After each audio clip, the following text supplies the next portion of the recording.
अस्सलामुअलैकुम क्लास जो है आज हमारा प्रोग्राम है 8.4 में उनकी स्टेटमेंट है। कहना चाह रहे हैं कि जी write a program that display 3 text boxes. हमने क्या लेने हैं, 3 टेक्स्ट बॉक्सेस लेने हैं, इनपुट कराना है, उसमें नाम, पासवर्ड और एक में लिखना है कमेंट।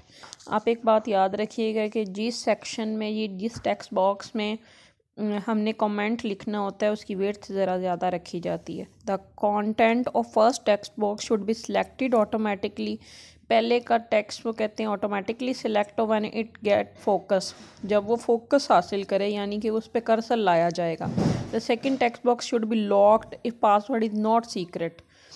तीसरा लॉक होगा। आपने देखा होगा कि जब भी हम पासवर्ड लिखते हैं, फॉर एग्जांपल मेरा पासवर्ड है पावर, तो वो पार नहीं लिखा हुआ आता, वो क्या लिखा हुआ आता है, वो स्टेरिक से लिखे हुए आ जाते हैं, यानी कि वो हाइड होता है, हमें उसको शो करा के देखना पड़ता है।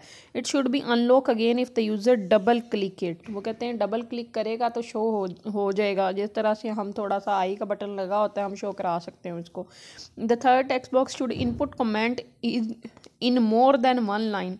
वो कहते हैं कि जी मोर देन वन लाइन, मैंने आपको पहले भी बताया कि विड्थ जब भी हमने कमेंट बनाना होगा, विड्थ हमारी जो होगी वो थोड़ी सी ज़्यादा ही होगी। हम स्टार्ट करेंगे वीडियो स्टूडियो, क्रिएट करेंगे एक प्रोजेक्ट, प्लेस करेंगे 3 टेक्स्ट बॉक्सेस को, सेट करेंगे उसकी नेम की प्रॉपर्टी को, टेक्स्ट नेम होगा और टेक्स्ट की प्रॉपर्टी को नाम की प्रॉपर्टीज़ हम रख लेंगे। फिर हमने आगे वाली इसी तरह से दूसरे टेक्स्ट बॉक्स की प्रॉपर्टीज़ को चेंज करना है, टेक्स्ट प्रॉपर्टी को, नेम प्रॉपर्टी को। फिर इसी तरह से हम तीसरे टेक्स्ट बॉक्स की प्रॉपर्टीज़ को भी देख लेंगे। और क्या करेंगे, मल्टी लाइन कह लें, मल्टाई लाइन कह लें, जैसे आपका दिल करे वैसे कह लें। इसे हम ट्रू कर देंगे, उससे क्या होगा कि ज़्यादा लाइनों पर भी हम कमेंट लिख सकेंगे। यानी कि यहाँ पे हम एक तीसरी प्रॉपर्टी मल्टाई लाइन की प्रॉपर्टी जो है उसे ट्रू कर रहे हैं, उसे देख रहे हैं। फिर हमने ऐड द फ्लोइंग कोड गोड focus event at the text name. फिर हमने डबल क्लिक करना है पहले टेक्स्ट बॉक्स पे, उस पर हमने कोडिंग करना स्टार्ट करनी है। ये जो text name underscore got focus है ना, ये आपकी याद करने की हद तक तो ठीक है। अदरवाइज़ जब हम क्लिक करते हैं ना, तो ये गोट फोकस वाली जो लाइन है ना, ये फर्स्ट वाली लाइन है, जो private sub text name underscore got focus है, sender as object, e as event, arguments handle text name dot got focus. अब इसको थोड़ा सा दोबारा, ये एरिया है जहाँ में हमारी कोडिंग हो रही है। टेक्स्ट का नाम लिखा हुआ है, गोट फोकस मतलब उसकी प्रॉपर्टी सेट की हुई है। ऑब्जेक्ट लिया हुआ है कि हमने ऑब्जेक्ट देख लेना है कौन से हैं, उसके आर्गुमेंट्स देख लेने हैं, उसे हैंडल किस तरह से करना है, उसका टेक्स्ट नेम वगैरह देख लेना है हमने। अच्छा जी, text name dot selection start is equal to के स्टार्ट वो 0 से होगा, और टेक्स्ट नेम सिलेक्शन लेंथ उसकी क्या होगी, अनलिमिटेड भी हो सकती है।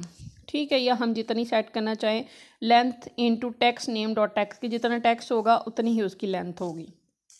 फिर दूसरे में हमने इसी तरह से कोडिंग कर लेनी है। उन्होंने कह रहे हैं कि if text pass dot text secret then text pass dot enable is equal to false, के मतलब अगर तो ये कंडीशन होगी कि वो टेक्स्ट किस तरह से लिखना होगा कि फॉर एग्जांपल अगर तो हम सिंपल लिखने लगे हैं तो हमें प्रॉपर्टी फॉल्स करनी पड़ेगी कि हमें उसको शो नहीं कराना। और अगर उसको हम इनेबल कर देते हैं तो क्या होगा, मैसेज बॉक्स में password text box disable due to invalid password. हम कहते हैं कि जी अगर इनवैलिड होगा तो वो फॉल्स हो जाएगा, अगर वैलिड होगा तो वो ट्रू हो जाएगा ऑटोमेटिकली। और आपको पता है कि जिस प्रॉपर्टी को हम स्टार्ट करते हैं उसे हमने एंड भी करना होता है। बेसिकली यहाँ पे आपका इफ़ एल्स लगा हुआ, इफ़ एल्स, यहाँ पे इफ़ एल्स नहीं, यहाँ पे इफ़ और एंड इफ़ के मतलब इफ़ हमने स्टार्ट किया और लास्ट पे हमने क्या किया, इफ़ को ही एंड कर दिया। Flowing code double click event पे हमने टेक्स्ट नेम लिखना है। यहाँ पे text pass is equal to enable is equal to true को पासवर्ड टेक्स्ट इनेबल की, यहाँ पे पीछे हमने डिसेबल करवा के देखा था, यहाँ पे हमने इनेबल कराना है। प्रोजेक्ट को रन करना है हमने, और हमारे पास जो आनी है ना आउटपुट वो इस तरह की आनी है कि एंटर योर नेम, नेम नीचे लिखेंगे, पासवर्ड वगैरह लिखेंगे। अगर तो इनेबल होगा तो शो हो जाएगा, अगर डिसेबल होगा तो शो नहीं हो सकेगा। अच्छा जी।